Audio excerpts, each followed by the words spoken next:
Panamukha mo doon. Salamat. Ako rin ngayon.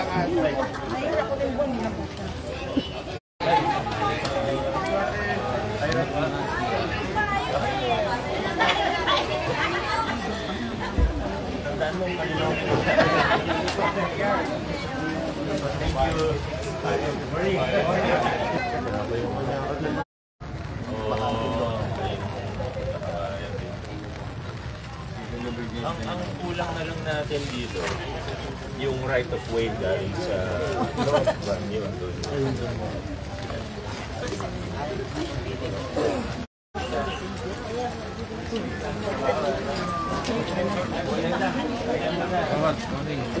Dali lang yung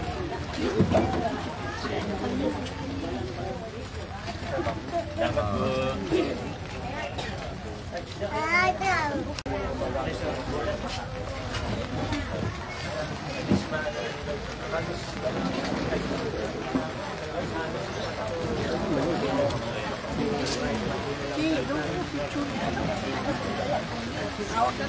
Pero patado nila rin.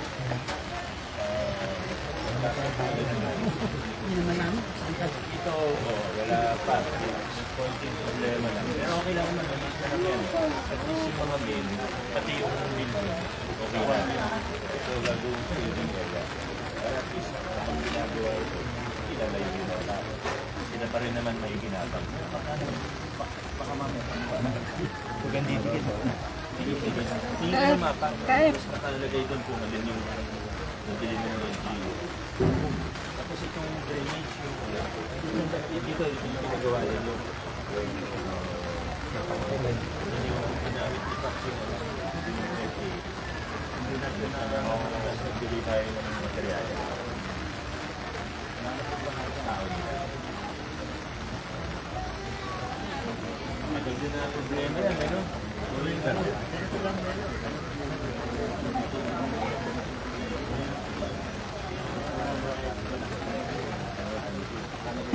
Wala ka na evacuation, eh. Ayan.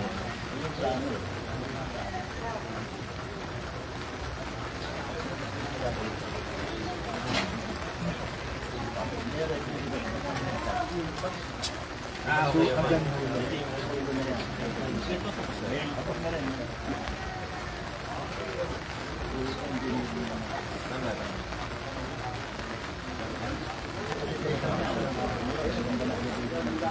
Tama basa.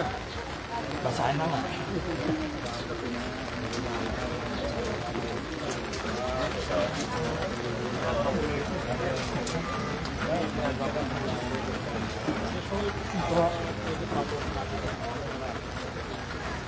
Ayan, nakausap ni Captain na. Alam mo yun,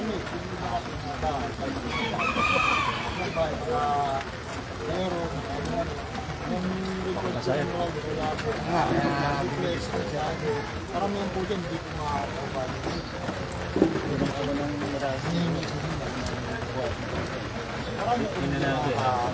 Kita dyan na basa.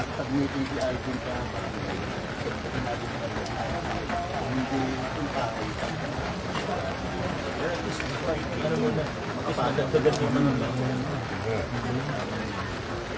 anyway, develop na naman talaga ang gagawin natin. Pero sila pa rin naman nahihirapan.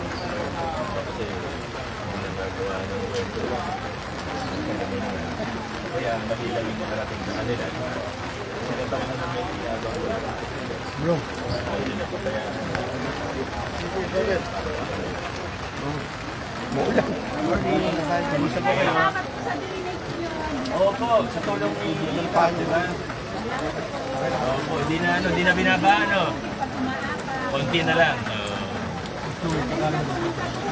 Tagal din natin problema yun, ano? Pero kung patulong po na, ano? Walang basura, di ba? Opo.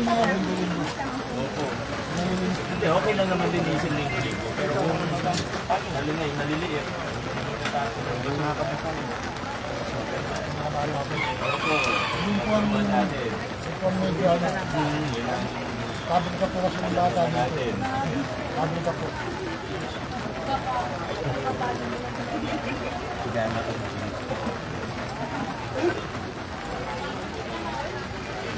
At ayan mga kaibigan, nakita natin yung pakikipag-usap ng ating Mayor Vico Sotto at gayon na rin ni Vice Mayor Duto Jaworski dito sa mga residente ng Big Fair, Barangay Malinaw.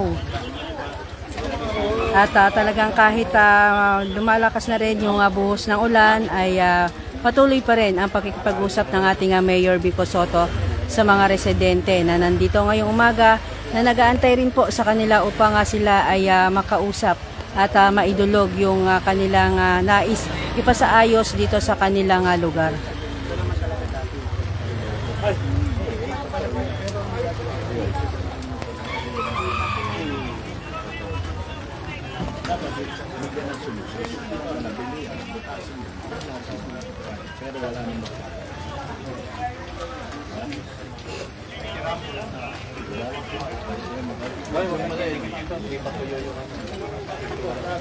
Yan o. Nakadikit ako.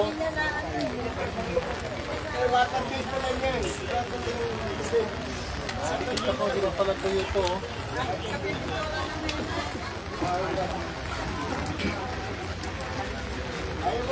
Problema natin dito. Pero sa baho,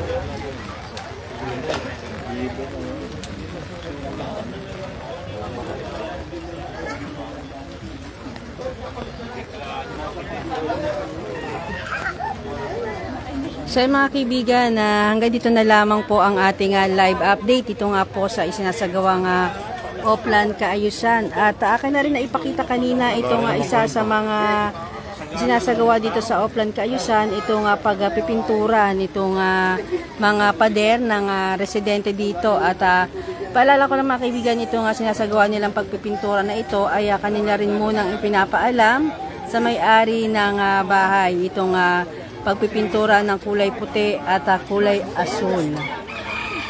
So mga kaibigan, hanggang dito na lamang po muna itong ating live update. Maraming salamat po sa inyong pagtutok at panonood. Muli, ito po si Elisa Legaspi ng Pasig News Update. Maambo na nga kanina. Wala. Diba, tatanda niya lang pa rin. Tayo pwedeng magkasakit.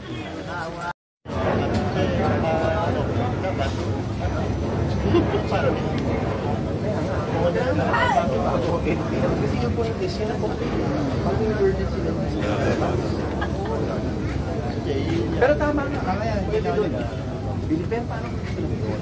Yun nga, sinabi sa akin so, kailangan meron kayong temporary na. Wawa rin kasi ito eh. Kailangan meron na rin kayo. Wawa na ako. Yun ang clue ko yung palabas niya. Kaya po, pinapasok po yung motor na pinapilitan dahil sa pag-emergency.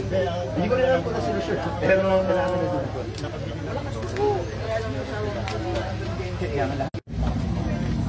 Kung yung pagbilig po ng motor, nandalagat na po yun.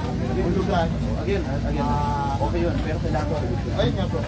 Habang wala pa. Lugar na ito. Hindi nga, hindi pa daw na. Hindi ko rin alam kung ano. Pero ito gadi. Tumawa tayo. dahil yung nangyari sa Manggahan, hindi na mapasok yung fire truck. Opo, totoo po yung push yung Bahayan to. nangyari na rin po natin yun. Tao, kailangan nyo yung kailangan pag-usapan. Yan nga po, yan na Kasi po. isang emergency lang, maraming Yan na po ba Saka baka walang isang solusyon. Gawa kayo muna ngayon, tapos pagbalik. Gawa ko temporary lang. Kaya po nung drainage po ba, nakasolusyonan po, bakit solusyon po ba? Ilan din naman po yung nilinamingan, bakit solusyonan, naka temporary parking. Salamat po.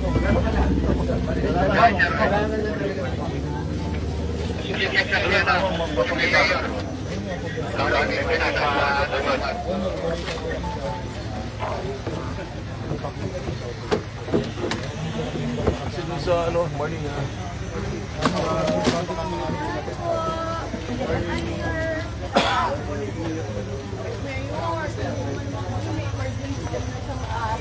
Hindi kami makalabas kasi ang dami, yung nanay ko, kasi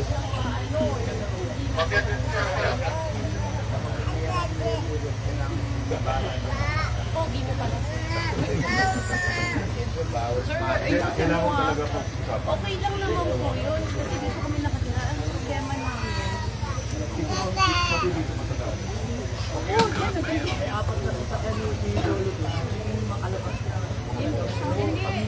Kami po, pagka may sasakyan kami. So mga kaibigan, hanggang dito na lamang po muna itong ating live update. Maraming salamat po sa inyong panonood at pagtutok muli. Ito po si Elisa Legaspi ng Pasig News Update.